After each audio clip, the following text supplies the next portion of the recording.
आप सभी को जय मसीह की।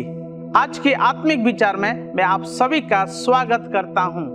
आइए प्रार्थना और आराधना में जाने से पहले मेरे साथ निकालेंगे भजन संहिता उसके 30 अध्याय 10, 11, 12 आयत को पढ़ेंगे। इसमें इस प्रकार लिखा हुआ है, हे यहोवा सुन और मुझ पर अनुग्रह कर। हे यहोवा मेरा सहायक हो। तूने मेरे विलाप को नृत्य में बदल दिया। तूने मेरा टाट उतरवा कर मुझे आनंद के वस्त्र पहनाए, ताकि मेरी आत्मा तेरा भजन गाती रहे और कभी चुप ना हो। हे मेरे परमेश्वर यहोवा, मैं सर्वदा तेरा धन्यवाद करता रहूंगा। इस वचन में हमने पढ़ा कि हम उसका, परमेश्वर का हमेशा धन्यवाद करते रहेंगे, क्योंकि परमेश्वर ने हमको हमारे जो ऐसे समय को हम जो निराश हो जाते हैं, हम जो उदास हो जाते हैं, ऐसे समय को परमेश्वर नृत्य में बदल देता है। तो आइए हम आनंद के साथ हम परमेश्वर की आराधना करेंगे। आराधना में जाने से पहले आइए हम प्रार्थना करेंगे। स्वर्गीय पिता परमेश्वर, हम धन्यवाद करते हैं ये अवसर जो आपने हमको दिया है, ताकि हम प्रभु तेरे उपस्थिति में आकर तेरे नाम की महिमा कर सके। परमेश्वर पिता, जैसे हम प्रभु आत्मा सच्चाई के साथ आराधना कर सके, ऐसे तू प्रभु हमको भर दे। तेरे आत्मा से, तेरे प्रभु ज्ञान बुद्धि से हमको भर दे। परमेश्वर आशीष को दे। परमेश्वर आगे के समय को जब हम प्रभु तेरे उपस्थिति में तेरे प्रभु आत्मा सच्चाई के साथ आराधना करते हैं, हमको और भी प्रभु आराधना करने में मदद कर। धन्यवाद करते हैं। प्रार्थना यीशु मसीह के नाम में मांगते हैं, आमीन। इस समय आइए हम आराधना दल के साथ मिलकर आराधना करते हैं। यीशु तेरा नाम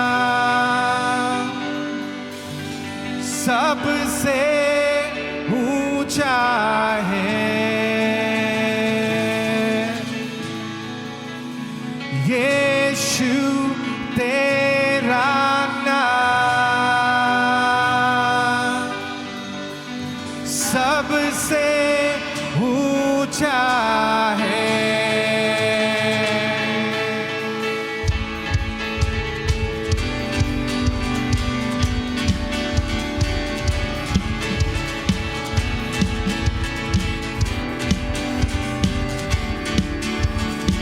जिस नाम में है मुक्ति, जिस नाम में है शक्ति, जिस नाम में है शांति, देता वो नाम चंगाई।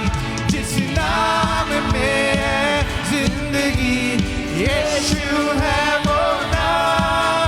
जिस नाम में है बंदगी, यीशु है वो नाम। यीशु तेरा नाम सबसे ऊंचा है। यीशु तेरा नाम सबसे ऊंचा है। यीशु तेरा नाम सबसे ऊंचा है।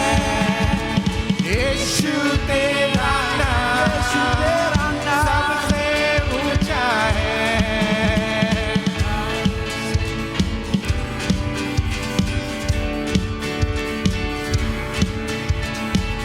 हर बीमारी से छुड़ाता है, हर श्रापों से छुड़ाता है। बीमारी से, गरीबी से, श्रापों से है छुड़ाता।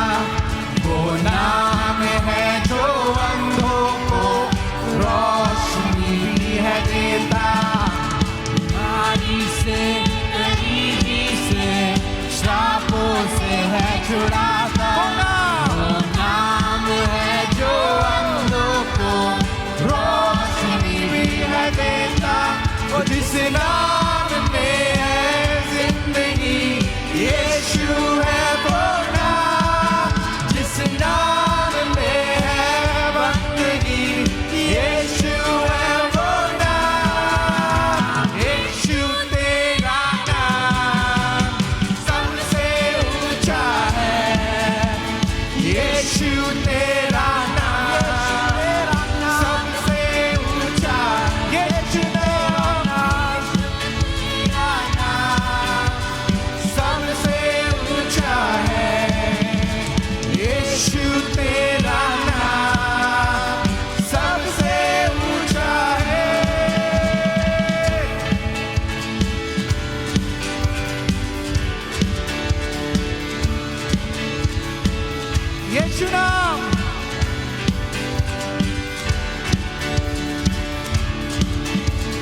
बीमारी से, गरीबी से, श्राप से है छुड़ाता। वो नाम है जो अंधों को रोशनी भी, बीमारी से, गरीबी से, श्राप से है छुड़ाता। वो नाम है जो अंधों को रोशनी भी है देता। नाम में जिंदगी, ओ इस नाम में यीशु नाम, ओ यीशु तेरा नाम सबसे ऊंचा है। यीशु तेरा नाम सबसे ऊंचा, यीशु नाम, यीशु तेरा नाम यीशु नाम सबसे ऊंचा है। ऊंचा। यीशु तेरा नाम सबसे ऊंचा है। यीशु नाम सबसे ऊंचा है। यीशु नाम, यीशु तेरा नाम सबसे ऊंचा है। सबकी नाम, तेरा नाम सबसे ऊंचा है। आखिरी बार declare करें। यीशु तेरा नाम सबसे ऊंचा है। अभी समय है सूचनाओं को सुनने का। इस सप्ताह के सूचनाएं इस प्रकार से हैं। हर रविवार को फरीदाबाद के अलग अलग स्थानों में ग्रेस कलीसिया की आराधना सभा होती है, जैसे कि धीरज नगर की आराधना सभा सुबह 9 बजे धीरज नगर क्षेत्र में होती है। सूरज कुंड की आराधना सभा सुबह 11 बजे सूरज कुंड क्षेत्र में होती है। रामनगर की आराधना सभा सुबह 8 बजे और सुबह 9:30 बजे रामनगर क्षेत्र में होती है। भरत कॉलोनी की आराधना सभा सुबह 9 बजे भरत कॉलोनी क्षेत्र में होती है। 21D 21C की आराधना सभा सुबह 9 बजे 21D क्षेत्र में होती है। नीमका की आराधना सभा सुबह 9 बजे नीमका क्षेत्र में होती है। दयालनगर की आराधना सभा सुबह 9:30 बजे गदाखोर क्षेत्र में होती है। गदाखोर की आराधना सभा शाम 6 बजे गदाखोर क्षेत्र में होती है। अंग्रेजी की आराधना सभा सुबह 10 बजे 21C क्षेत्र में होती है। यदि आप इन क्षेत्रों के आसपास रहते हैं तो कृपया करके आप हमारे साथ किसी भी एक आराधना सभा में जरूर भागी हों। हर रविवार को सुबह 11 बजे YouTube के माध्यम से आत्मिक विचार प्रस्तुत किए जाते हैं। यदि आप किसी कारणवश कलीसिया नहीं आ पाते हैं तो YouTube के माध्यम से आत्मिक विचार में जरूर सहभागी हो। हर रोज पासवान और प्रार्थना करने का दल आप सबके लिए मिलकर प्रार्थना करते हैं। यदि आपके पास किसी भी प्रकार का प्रार्थना निवेदन है तो आप अपने स्थानीय पासवान को दे सकते हैं ताकि उन प्रार्थना निवेदन के लिए भी प्रार्थना कर सके।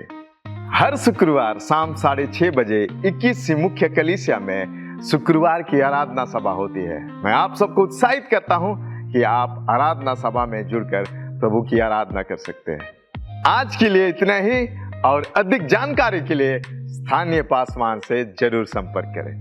ये समय भेंट और दशमांश का, मैं आशा करता हूं कि आप ऐसे समय में आप देने में पीछे नहीं हटते हैं। और मैं आपको उत्साहित करना चाहता हूं, जो वचन हमको उत्साहित करता है व्यवस्था विवरण उसके 15 अध्याय 10 आयत में हम पाते हैं कि जब हम बिना कुड़कुड़ाए जब हम देते हैं, परमेश्वर हमको आशीष देते हैं। हर काम, जो भी हम काम करते हैं, जो भी काम में हम हाथ लगाते हैं, परमेश्वर हमको आशीष देने के लिए वादा करते हैं। तो मैं आपको उत्साहित करता हूं कि आप अगर आशीषित होना चाहते हैं, अगर आप आशीष पाना चाहते हैं, आप भेंट और दशमांश को लाएं, परमेश्वर के राज्य में हम बोएं। आइए हम प्रार्थना करते हैं, अपने हृदय को तैयार करते हैं। परमेश्वर पिता, धन्यवाद करते हैं ये समय जो हम प्रभु भेंट और दशमांश को जब हम दे रहे हैं, परमेश्वर पिता तेरे लोग जब प्रभु भेंट और दशमांश को लेकर आ रहे हैं, खुदावन यीशु उनके जीवन में आशीष को दे। परमेश्वर, जो तूने आशीष देने के लिए वादा किया है प्रभु, तो आशीष को दे। धन्यवाद करते हैं, प्रार्थना यीशु के नाम में मांगते हैं, आमीन। आप अपने भेंट और दशमांश को स्क्रीन पर जो डिटेल आ रहा है इसके माध्यम से भी दे सकते हैं, जैसे कि फोन पे, गूगल पे, पेटीएम, QR कोड को स्कैन करके और बैंक ट्रांसफर के माध्यम से भी अपने भेंट और दशमांश को दे सकते हैं। आप सभी को जय मसीह की। मैं आज के आत्मिक मनन में आप सभी का स्वागत करता हूं और मैं आशा करता हूं कि आज के आत्मिक मनन, आज के वचन को सुनने के लिए आप उत्साहित हैं। हाँ प्रियो, आज मैं परमेश्वर के वचन से आपको कुछ बताना चाहता हूं। आज मैं बताना चाहता हूं कि प्रभु यीशु मसीह के साथ एक रिश्ता रखना कितना जरूरी है, जबकि परमेश्वर का वचन कहता है कि ये समय जो है अंत का समय चल रहा है और ये अंत के समय में हमें परमेश्वर के करीब जाना बहुत जरूरी है। मेरे साथ निकालेंगे रोमियो 5 अध्याय उसका 1 वचन। इसमें इस प्रकार से लिखा है, सो जब हम विश्वास से धर्मी ठहरे तो अपने प्रभु यीशु मसीह के द्वारा परमेश्वर के साथ मेल रखें। हालेलुया। जब हमने परमेश्वर पर विश्वास किया है तो यीशु मसीह के द्वारा हम परमेश्वर के साथ मेल रखें। हाँ प्रियो, जब हम अपने परमेश्वर के साथ मेल रखेंगे तो हम परमेश्वर की इच्छा के अनुसार चल पाएंगे। परमेश्वर जो चाहता है वो हमारे जीवन में हो पाएगा। वो कब हो पाएगा? जब हम उसके साथ एक रिश्ता रखेंगे, एक नाता रखेंगे। कई बार हम समझौते का जीवन जीते हैं, संसार के साथ समझौता कर लेते हैं, शरीर के साथ समझौता कर लेते हैं, लोगों के साथ समझौता कर लेते हैं, मगर परमेश्वर का आत्मा हमें समझौते की आत्मा नहीं देता है, बल्कि एक रिश्ते की आत्मा देता है। प्रभु के साथ हमें गहरा रिश्ता करना है, जिससे हम अपने हर एक सिचुएशन में, हर एक परेशानी में दृढ़ता से खड़े रहें और जय को देखें। हालेलुया। बहुत जरूरी है हमें परमेश्वर के साथ एक रिश्ता रखना। हालेलुया। रिश्ता हम कैसे बरकरार रख सकते हैं? परमेश्वर को समय देने के द्वारा। हालेलुया। एक सही रिश्ता जो है वो संसार में अगर देखा जाए, एक किसी के साथ सही रिश्ता रखना है तो वो रिश्ता जो है समय की मांग करता है। इसी प्रकार परमेश्वर भी जो है एक सही समय की मांग करता है। हालेलुया। प्रार्थना की मांग करता है परमेश्वर के साथ, उसके साथ समय बिताने की मांग करता है परमेश्वर। दानियल के जीवन से देखते हैं, दानियल उसका 6 अध्याय उसके 10 वचन में लिखा है कि दानियल जो था परमेश्वर के साथ 3 टाइम बैठ के उसके साथ समय बिताता था। और वह हम जानते हैं कि परमेश्वर दानियल के साथ बहुत करीब था। दानियल के जीवन में परेशानी आई, दिक्कतें आई, समस्या आई, उसको शेरों की मान में घेर दिया गया, मगर उसका कोई भी कुछ नहीं बिगाड़ पाया। शेर कुछ नहीं बिगाड़ पाया, राजा कुछ नहीं बिगाड़ पाया। क्यों? क्योंकि परमेश्वर के साथ उसका रिश्ता था। वो परमेश्वर के साथ जीवन व्यतीत करता था, वो परमेश्वर के साथ चलता था। वो जानता था इस संसार में इस संसार के साथ रिश्ता रखना कोई महत्व नहीं देता। जब हम अपने परमेश्वर के साथ रिश्ता मजबूत करते हैं, एक अच्छा रिलेशनशिप मजबूत करते हैं, तो परमेश्वर इस संसार में भी हमें जय को देता है, हर परिस्थिति में भी जय को देता है। ये जानता था दानियल। हालेलुया। आज यदि हम परमेश्वर के साथ अपने जीवन को, नाता को गहरा करेंगे, हम वचनों में, प्रार्थना में, उपवासों में अपने जीवन को लेके चलेंगे, हम एक अपने जीवन में परमेश्वर की करीबताई को देखेंगे, एक रिश्ते को, मजबूती को देखेंगे। आप जब सोओगे, उठोगे, चलोगे, लोगों के सामने खड़े होगे, परमेश्वर का आत्मा आपको अगुवाई करेगा, आपको सही रास्ता दिखाएगा, एक सही मार्गदर्शन देगा। कब? जब हम परमेश्वर के साथ समय को व्यतीत करेंगे। हालेलुया। सुबह उठते हैं तो हमें परमेश्वर के साथ परमेश्वर का धन्यवाद देना है, उसके समीप जाना है। रात को, दोपहर को, हर समय परमेश्वर का धन्यवाद देना है, उसके साथ एकता का जीवन जीना है। हालेलुया। बहुत जरूरी है। आमीन। मैं एक बात और बताना चाहता हूं, एक सही रिश्ता वफादारी की मांग करता है। एक सही रिश्ता वफादारी की मांग करता है। अपने जीवन में वफादारी बहुत जरूरी है हमें। यदि हम एक सच्चे परमेश्वर जो पवित्र है, जो सामर्थी है, जो सब बातों को जानता है, जिसने इस पूरी कायनात को बनाया है, वो सब कुछ जानता है, तो एक मनुष्य को जरूरी है कि अपने परमेश्वर के प्रति वफादार रहे। वो समझौते का जीवन ना जिए। यूसुफ जो था वो परमेश्वर के साथ वफादार था। उसके पास पूरी अपॉर्चुनिटी थी, पूरा उसके पास अवसर था कि वो पाप में गिर सकता था, वो अपनी दुश्मनी का बदला ले सकता था, मगर नहीं किया। क्यों? क्योंकि वो अपने परमेश्वर के साथ वफादार था। उसका रिश्ता परमेश्वर के साथ गहरा था, परमेश्वर की क्वालिटी उसके साथ थी। क्यों? वो परमेश्वर के साथ रहता था। हालेलुया। तो परमेश्वर का वचन बताता है, जब यूसुफ अपने परमेश्वर के साथ बना रहा, रिश्ते को मजबूत रखा, उससे अलग नहीं गया, तो परमेश्वर का वचन बताता है कि वो परमेश्वर ने उसको प्रधानमंत्री बनाया, एक ऊंची पदवी पर रखा और उसी के द्वारा उसके परिवार का पालन पोषण किया। हालेलुया। मैं आपको बताना चाहता हूँ, आज आपका परिवार हो सकता है विश्वास में नहीं हो, आपके परिवार में बहुत समस्याओं दुख संकट हो। मैं आपसे बताना चाहता हूँ, जैसे यूसुफ और दानियल परमेश्वर के साथ मिले रहे, अपने रिलेशनशिप को, अपने रिश्ते को मजबूत रखा और समझौते का जीवन नहीं जिया, और उन्होंने अपने जीवन में एक जय को देखा, एक बदलाव को देखा, एक बड़ी आशीष को देखा। आज परमेश्वर आपके जीवन में भी वो कर सकता है, मगर ये है, शर्त ये है कि अपने जीवन को परमेश्वर के साथ लेके चलें। हालेलुया। शिमशोन की तरह ना बने, यहूदा इस्करियोती की तरह ना बने, जो विश्वासघाती निकला, कहने के लिए परमेश्वर के राज्य के लिए खड़े रहे, मगर अपने जीवन को संसार की अभिलाषा में, शरीर की अभिलाषा में ले जाके बर्बाद कर दिया। मैं आपको बताना चाहता हूं, यदि आप अपने परिवार को, अपने जीवन में बेहतर आशीष को देखना चाहते हैं, परमेश्वर की करीबताई को देखना चाहते हैं, तो आप इस समय अपने जीवन को समर्पित करें उस परमेश्वर के पास।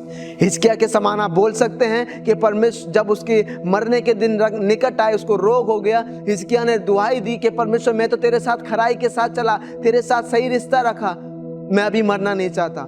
परमेश्वर ने उसकी दुआ का उत्तर दिया और उससे कहा कि तेरी 15 साल उम्र और हो जाएगी। हालेलुया, तू नहीं मरेगा। उसी प्रकार आज आप प्रार्थना करोगे परमेश्वर से, तो परमेश्वर आपके लिए द्वार खोलेगा और आप परमेश्वर की महिमा को देखने पाओगे। मैं आखिरी बात बोलना चाहता हूं कि इन दिनों में परमेश्वर के साथ अपने रिश्ते को मजबूत कीजिए, परमेश्वर आपके लिए बड़े काम करेगा। हालेलुया। आइए हम प्रार्थना करें। प्रभु यीशु मसीह, धन्यवाद देते हैं, खुदावंद यीशु के नाम से हम दुआ करते हैं प्रभु परमेश्वर, जो कि आज का वचन प्रभु हमने जाना कि तेरे साथ प्रभु हमें रिश्ता बनाना बहुत ज़रूरी है, एक सही रिलेशनशिप रखना बहुत ज़रूरी है, जिससे परमेश्वर हम तेरे बड़े कामों को, बड़ी परमेश्वर योजनाओं को अपने जीवन में देख सके। परमेश्वर, जितनों ने वचन सुना है प्रभु, उनके जीवन में ये वचन देहधारी हो और बड़े आशीष का कारण होने पाए। प्रभु धन्यवाद देते हैं, खुदावंद यीशु के नाम से मांगते हैं, आमीन, आमीन, आमीन।